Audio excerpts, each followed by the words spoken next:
ఏ మాట కామాట మీకు ఈ గెటప్ భలే సూట్ అయింది. ఊరుకోండి మేడం, మీరు కూడానా? మావయ్య, అన్నయ్య మాయ కలిసిపోతే మాత్రం క్రెడిట్ అంతా మీకే.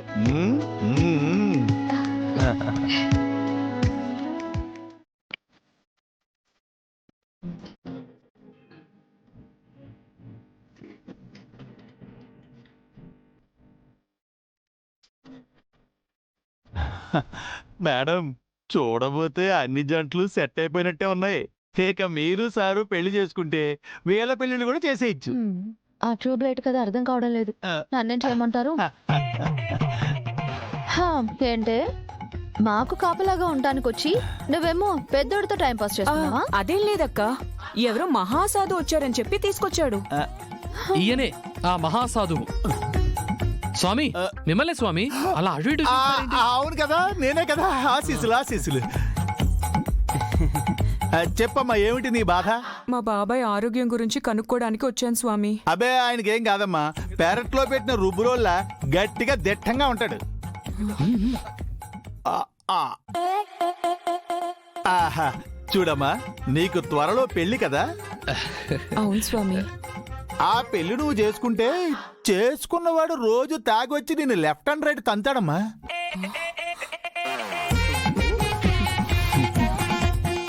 అయ్యయ్యో, ఇప్పుడు ఏం చేయాలి స్వామి? నిన్ను ప్రాణంగా ప్రేమించిన ఒక అబ్బాయి ఉన్నాడు.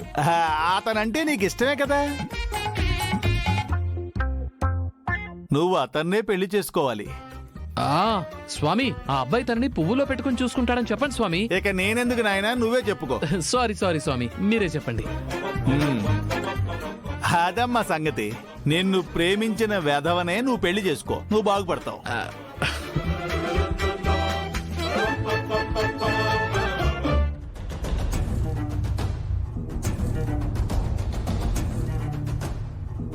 అక్క, మాయ ఏడుస్తూ వెళ్ళిపోతుంది.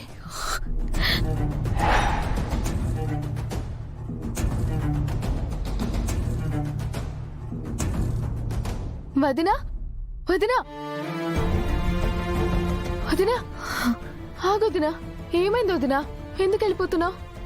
వర్ధన్ కుటుంబానికి కోడలయ్యే అదృష్టం నాకు లేదక్కే. ఆ అబ్బాయి నన్ను ఎప్పటికీ క్షమించడని అర్థమైపోయింది. అందుకే వెళ్ళిపోతున్నాను. వదినా, ఎక్కడికి వెళ్ళిపోయేది? అన్నయ్యతో మేము మాట్లాడతాం. నువ్వు రా. రా వదినా, రా. అక్కి, రా. ఏమైంది? రవి, హాస్పిటల్ తీసుకెళ్దాం.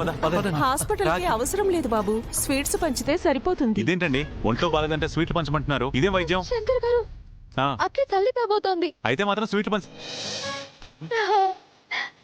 అంటే అక్కి.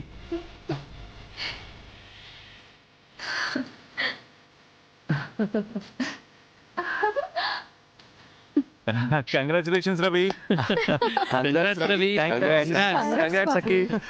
Thank you. జై శ్రీరామ్. జై శ్రీరామ్. జై శ్రీరామ్.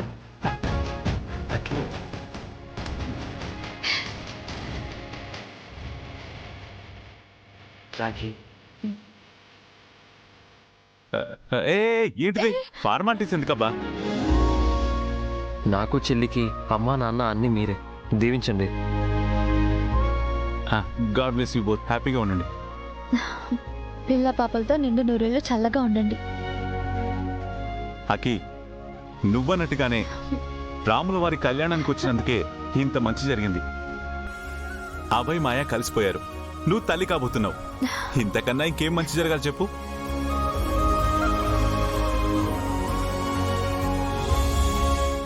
నన్ను ఎవరు కొట్టలేదు. నా చెంప మీద దోమ వాళ్తే దాన్ని రాకేష్ కొట్టాడు. ఓ, దోమ ఎగిరిపోయి చెంప చెళ్ళు మందనమాట. అయినా మీరు నా దగ్గరికి ఎందుకు వచ్చారు? నీకు థ్యాంక్స్ చెప్పడానికి. ఎందుకంటే నువ్వు మాయని గుడికి పంపించబట్టే అభయ్ మాయలు కలిసిపోయారు. ఇక త్వరలోనే వాళ్ళిద్దరి పెళ్లి కూడా జరిగిపోతుంది. ఆహా, అంత లేదమ్మా. రాకేష్ మాయకి వేరే వాళ్ళు ఇచ్చి పెళ్లి చేసేస్తాడు. అంతేకాదు, గౌరీ వాళ్ళ బాబాయ్ కూడా వాళ్ళ అక్క చెల్లెలు ముగ్గురికి వేరే వాళ్ళతో పెళ్లిళ్ళు చేసేస్తాడు. గౌరీ కూడా నీకు దూరం అయిపోద్ది.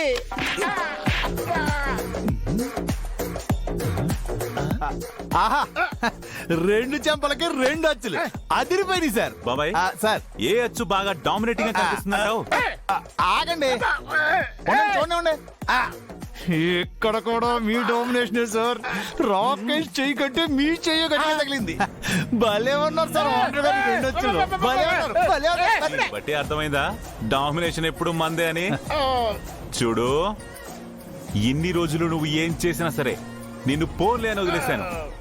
ఇప్పుడు చేసింది మాత్రం చాలా పెద్ద తప్పు. నీ కారణంగా గౌరీ గారు వాళ్ళ బాబాయ్ ముందు తలదించుకోవాల్సి వచ్చింది. గౌరీ గారి కళ్ళలో నీళ్లు చూసినప్పుడు నిన్ను అక్కడిక్కడ చంపేసేవాడిని. అలాగే పెళ్లి చేసుకుని కొత్త లైఫ్ స్టార్ట్ చేయాలనుకున్న అబ్బాయిని, నా తమ్ముళ్ళని కూడా బాధ పెట్టావు. ఛాలెంజ్ చేసి తొడగొట్టి మరీ చెప్తున్నా, మీరెన్ని ఏర్పాట్లు చేసినా సరే మీరనుకున్నదేది జరగదు. ఆఖరికి నేననుకున్నట్టే జరుగుతుంది, జరిగి తీరుతుంది. పద బాబాయ్. రేయ్! ఆ రాకేష్ గాడికి చెప్పు, ఈ శంకర్ వార్నింగ్ ఇచ్చాడని చెప్పు.